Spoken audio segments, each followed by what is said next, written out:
Bom, nesse vídeo aqui eu vou estar mostrando como implementar o método dos mínimos quadrados de Gauss em Python.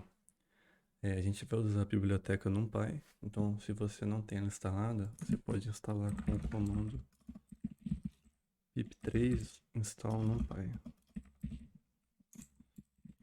A gente vai precisar dela para fazer os cálculos de matrizes, né? A equação que a gente vai usar vai ser essa daqui. Eu vou estar deixando na descrição um vídeo do professor Leonardo Olive, que ele explica como Gauss chegou nessa equação. Bom, vamos imaginar o seguinte. A gente tem uma máquina que a gente quer descobrir como funciona. E a gente não pode desmontar a máquina para ver por dentro. O que a gente pode fazer é entrar com o valor na máquina e observar um valor de saída. Então a gente vai imaginar que dentro da nossa máquina a gente tem essa função aqui, que é uma função linear, né? E a gente quer descobrir o A e o B, que são os coeficientes angular e linear. Então primeiro eu vou criar a nossa máquina, né? Eu vou ter uma função, ela vai me retornar meu A vezes o X mais o B.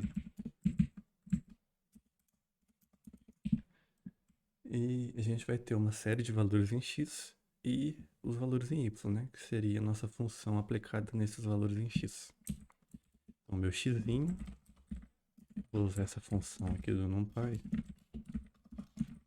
que com ela eu consigo pegar valores naquele intervalo ali e consigo determinar o número de amostras, né? Se eu trocar aqui para 20, eu consigo aumentar para 20 o número de amostras.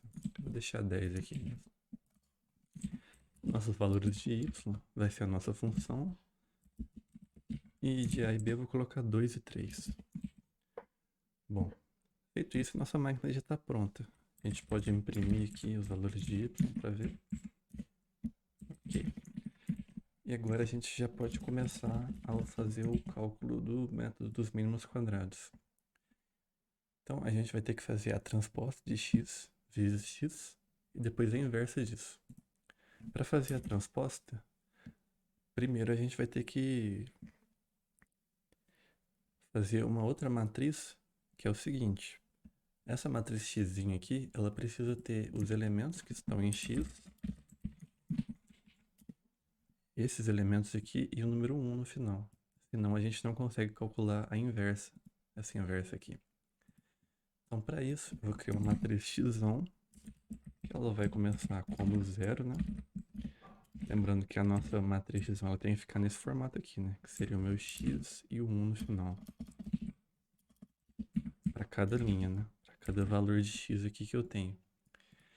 Então, o número de linhas dessa matriz x, que vai ser o primeiro aqui, parâmetro, vai ser o número de elementos em x e o número de colunas é 2, porque eu tenho que ter o meu x e um 1 no final. Se eu imprimir o meu x aqui, eu já tenho aqui nesse formato, eu só preciso trocar isso daqui agora, né? Esse primeiro aqui eu coloco o elemento em x e no final de todos o número 1. Então, eu vou fazer um for indexado na minha lista de x. Pegar o meu i, o meu x, eu vou usar a função enumerate. Vou dizer que o meu x de i é um array do NumPy. O primeiro elemento é o meu x e o segundo é o número 1. Vou imprimir o meu x agora.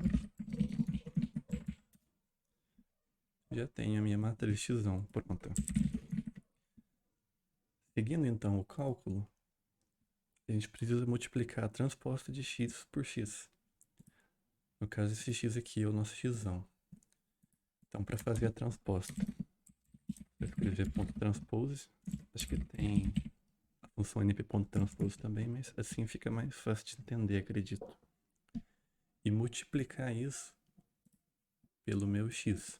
Eu posso fazer .dot x aqui, ou então eu posso usar a função np.matmul. À esquerda eu coloco a transposta e à direita o nosso x. Eu vou deixar do outro jeito que acho que fica mais fácil de visualizar, né? Também escreve menos código. A gente imprimir aqui então.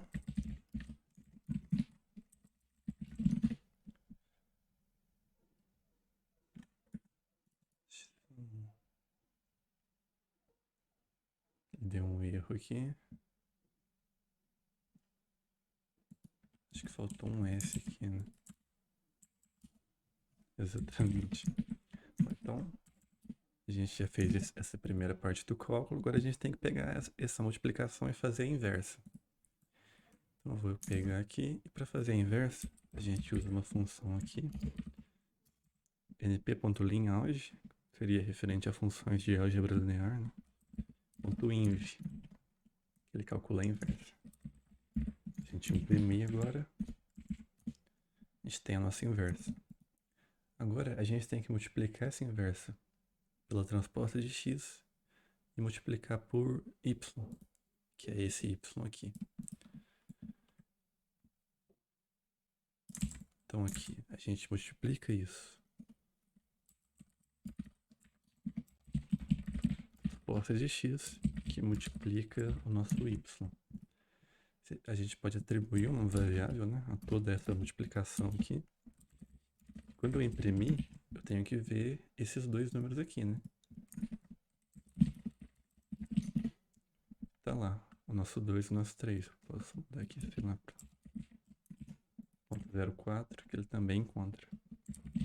Como é uma função linear, né, que a gente gerou aqui, os pontos estão perfeitamente alinhados, ele consegue encontrar exatamente os valores, né? Mas se fosse os valores mais dispersos, ele iria ajustar os coeficientes de modo a minimizar a distância ao quadrado. E que é isso que o método faz. Bom, e para fazer, por exemplo, com outros graus de polinômio, que no caso aqui seria um polinômio de primeiro grau, né?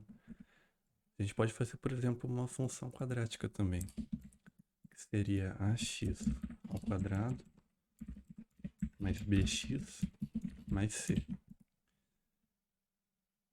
Aqui eu teria que colocar no termo c, né? Vou colocar 7. E aqui não seriam 2, seriam 3. 3 elementos em cada linha, né? Por que isso? Porque no primeiro teria que ser o meu x ao quadrado, no segundo o meu x e no terceiro o número 1. Então, só mudando isso aqui, a gente já consegue obter também nosso 2, o nosso ponto 0,4 e o nosso 7. Bom, esse foi o vídeo. Espero que você tenha conseguido implementar também. Se você ainda não entende, não viu como Gauss chegou nessa fórmula, eu recomendo que você assista o vídeo do professor Leonardo Olive. E bom, esse aí foi o vídeo. Até mais.